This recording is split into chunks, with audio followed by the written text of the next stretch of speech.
শীতের বিকেলে যদি এইরকম একটা নাস্তা হয় তবে কেমন হয় বলো না? তবে শীতের বিকেলে এরকম নাস্তা হলে কিন্তু একবারে জমে যাবে। আজকে প্রচণ্ড ঠান্ডা, তাই বিকালে চায়ের সাথে কি খাবো ভাবছিলাম। তো ঘরে থাকা কয়েকটা জিনিস দিয়ে একটা রেসিপি বানাচ্ছি, তোমাদের সাথে একটু শেয়ার করছি, তোমরা সাথে থাকো। তো দেখো রেসিপির জন্য আমার কী কী লাগছে সব কিন্তু আমি এখানে নিয়ে নিয়েছি, তোমাদের দেখিয়ে দিচ্ছি। এখানে ধনেপাতা, কাঁচা লঙ্কা, ডিম, টমেটো কুচি, গাজর, আর এখানে মূলত আছে আমার এটা হলো সর্ষে শাক। এই সর্ষে শাকটা দিয়ে আমি বানাবো। তো আমি সবগুলো উপকরণ কিন্তু এখানে নিয়ে নেব। এখানে আমি সর্ষের শাকটা সব নিয়ে নিচ্ছি, আমি এক আটি সর্ষের শাক নিচ্ছি, তোমরা চাইলে কম বেশি নিতে পারো। তো এটা কিন্তু বিকালের জন্য এই নাস্তাটা কিন্তু অসাধারণ হয়, তোমরা করে খেয়ে দেখো, ভালো লাগবে। এখানে আমি সর্ষের শাকটা দিলাম, আর দিয়ে দিলাম কিছুটা ধনেপাতা। এই যে ধনেপাতা, এখানে দিয়ে দিলাম কয়েকটা কাঁচা লঙ্কা কুচি, এখানে টমেটো কুচিটা, আর এখানে দিয়ে দিচ্ছি আমি গাজর কুচিটা।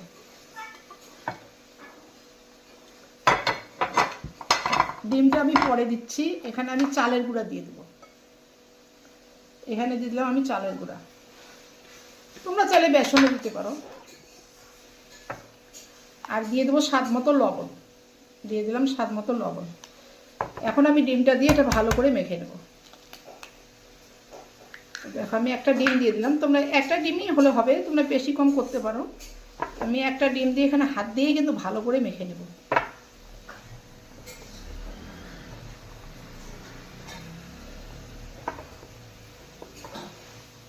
এটা কিন্তু বিকালে কিন্তু শীতের দিনে ভালোই লাগে। আমরা বাইরের চপ খাই, বাইরের নাস্তা আসলে ঠিক না, বাসায় যদি এভাবে বানায় খাওয়া যায় না অনেক ভালো লাগে। তো আমি আসলে এভাবে করার চেষ্টা করি। শীতে অনেক সবজি বেরোয় আমাদের, যেহেতু শীতে আমরা অনেক সবজি পেয়ে থাকি, তাই না? এই সবজি দিয়ে যদি আমরা কোনো কোনো রেসিপি একদিন একটা যদি করি, প্রত্যেক দিন যদি কিছু কিছু করে রেসিপি করি, এভাবে যদি বাসায় করে বাচ্চাদেরও নিজেরাও খাওয়ার জন্য করি, তো আসলে অনেক ভালো লাগে।